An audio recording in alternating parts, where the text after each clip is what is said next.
Você sabia que algumas aves voam mais rápido que um carro de corrida? Hoje, conheça as 3 aves mais rápidas do mundo. Terceiro lugar, águia dourada. Com mergulhos que chegam a 320 km por hora, essa gigante dos céus é uma verdadeira caçadora de precisão. Ela usa a velocidade para atacar presas grandes, como coelhos e até cervos jovens. Segundo lugar, andorinhão preto.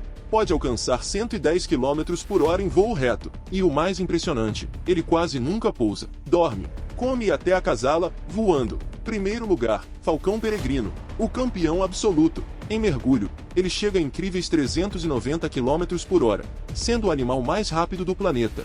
Um verdadeiro míssil vivo dos céus. Curtiu? Então comenta aí, qual dessas aves você gostaria de ver voando ao vivo?